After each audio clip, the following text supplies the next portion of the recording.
Hello footballers, and welcome back to our channel. Have you ever argued with your mates about which club truly rules the football world? We all have our loyalties, but when it comes to sheer prestige, there's one name that's hard to contest: Real Madrid. From countless domestic titles to Champions League crowns and an undeniable magnetism that draws the world's top talent. But what's the real story behind the Los Merengues' rise to the top? Dive in with us as we decode the magic behind Real Madrid's legendary status. To clear things up, Real Madrid already has a rich history that dates back to the 20th century. The club has always been a football colossus both in Spain and Europe.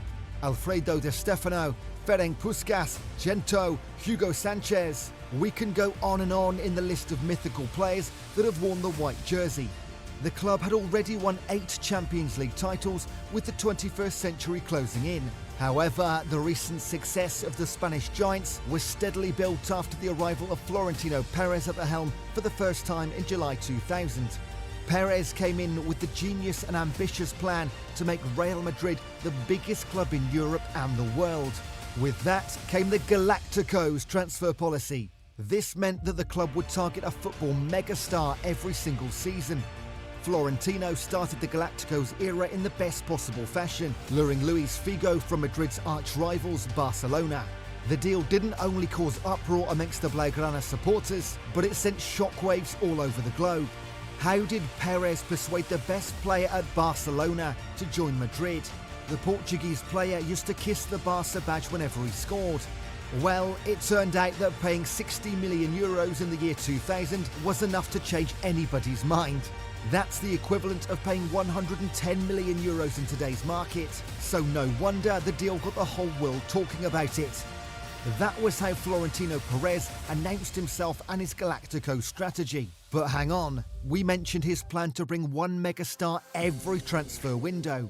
So, he bought Zinedine Zidane in the following window, then Ronaldo Nazario, and then David Beckham, without mentioning the likes of Sergio Ramos, Michael Owen and Robinho. During Perez's first presidential stint from 2000 to 2006, Real Madrid won 3 La Liga titles, 2 Super Cups and 1 Champions League. Yeah, that was it.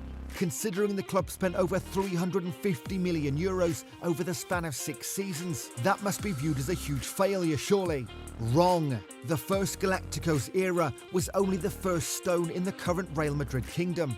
It brought them global brand expansion with superstars of different nationalities joining the club. This led to thousands of new supporters all over the globe following them, which helped the club's brand value skyrocket. With the arrival of such players, the club saw a surge in merchandise sales, mainly jerseys, which also lured giant sponsors to show interest in partnering with the club. These factors all played a significant role in helping Real Madrid establish a solid financial base. Not only that, but this strategy also influences today's players and their choice to join the capital club. How is that, you say? Well, let's take a look at the second Galacticos era. Florentino Perez left Real Madrid in 2006, but 3 years later, he returned to the top of the club's hierarchy, insisting to re-implement his transfer policy. However, this time it was even more ambitious. You're probably still recovering from the madness that Saudi Arabia has caused during the 2023 summer transfer window. Well, Florentino Perez shocked the market in the same way in 2009.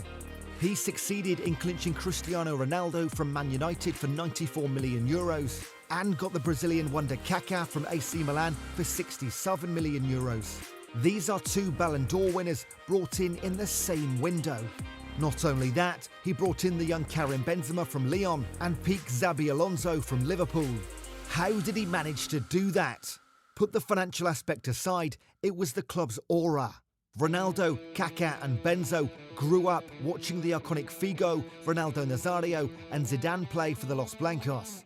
These were national heroes to these young talents, and it was now their dreams to replicate their careers and play for Real Madrid.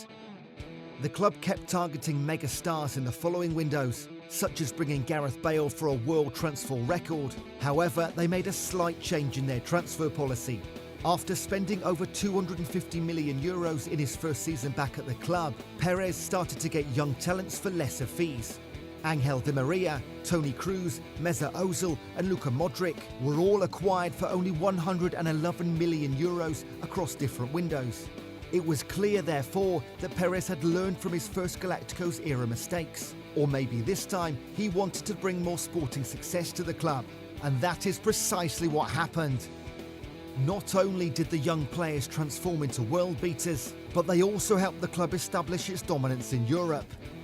Since their 2002 Champions League win, Real Madrid failed to reach the competition's final. In fact, they even failed to surpass the round of 16 stages in 6 consecutive seasons. However, things started to turn around with a slightly edited transfer policy.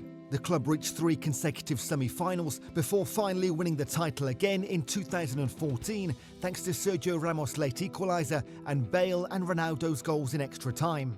But the Los Blancos didn't stop there. After losing the 2014-2015 Champions League campaign semi-finals, they returned stronger than ever to achieve an historic three-peat, winning the title 3 consecutive times in 2016, 17 and 18. With Varane and Ramos at the back, the holy trinity of Casemiro, Kroos and Modric, and a lethal front line of Benzema and Ronaldo, Real Madrid terrorised Europe under the management of Zinedine Zidane. But there's an end to every great cycle, isn't there? With Zidane and Ronaldo's departure in 2018, it was expected that Real Madrid would struggle, which they did. During the 2018-19 campaign, Real Madrid had arguably one of their worst seasons in modern history, finishing 3rd place in the league and without any trophies, except for the FIFA Club World Cup. Many people assumed that Los Merengues would go into an endless loop of disappointment, just like any other club. Look at Manchester United as a case in point. They never recovered after Sir Alex Ferguson's retirement. Liverpool spent decades trying to return to the top, and the same goes for Arsenal. But we're talking about Real Madrid here.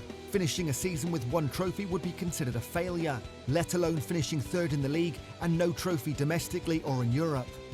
Perez wanted to make a statement by bringing in Eden Hazard from Chelsea for €115 million. Add to that the promising Luka Jovic from Frankfurt for €63 million. Whilst both players failed to rise to expectations, the less-known players were destined to craft the club's future. Vinicius Jr., Rodrigo and Eder Militao were all brought in when the club was recovering from their 2018-19 season.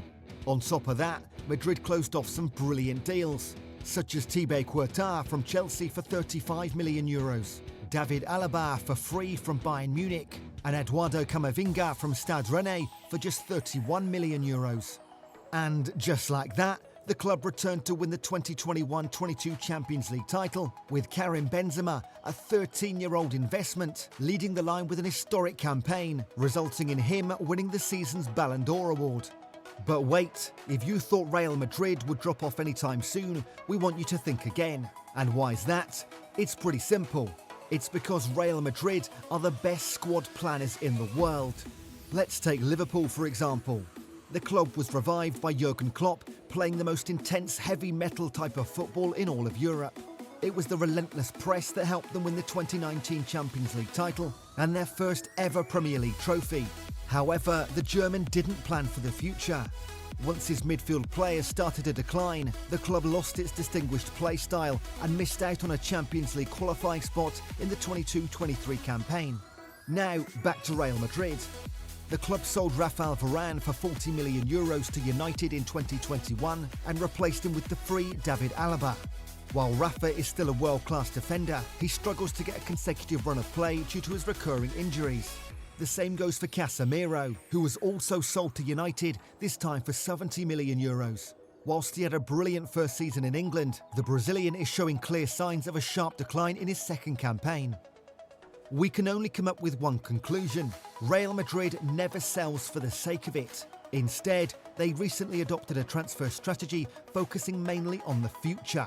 It started with Eduardo Camavinga, then with Aurelien Tchouameni in 2022, and finally the prodigy Jude Bellingham in the latest transfer window. With Valverde at the club since 2018, the club already has a midfield that is not only capable of replacing Casemiro, Kroos and Modric, but will also dominate Europe in the coming decade. And lastly, how can we forget? Another proof of Real Madrid's brilliant squad planning is their agreement to sign the 17-year-old Brazilian wonder kid Endrick. He'll join the club in 2024 for 60 million euros, with some additional costs that could make the transfer total up to 72 million. That'll be the biggest in Brazilian football history. So it might seem that Perez ditched his Galacticos policy, especially after the stunning failure of Eden Hazard. However, he is targeting players that have the potential to become world beaters. He's basically playing 4D chess. The club also has a clear plan to bring Kylian Mbappe on a free, or at least way less than his transfer value. If it wasn't for Karim Benzema's surprise move to the SPL, Mbappe would have been the automatic successor. And again, this shows how vital the Galactico eras were. World beaters like Ronaldo and Kaká were influenced by their first phase. At the same time, young players like Mbappe and potentially Haaland would want to join the Los Blancos after witnessing the second Galacticos era. Becoming the best in the world doesn't happen overnight. Instead, hard work and intelligent planning must take place to achieve that goal. That's exactly what Florentino Perez managed to do with Real Madrid. From Cristiano Ronaldo and the magnificent trio of Casemiro, Kroos and Modric, to the stunning midfield of Fede, Camavinga and Bellingham, potentially led by the duo of Vini Jr. and Kylian Mbappe, Real Madrid don't only write their history, but also their entire future. Now we care about what you think.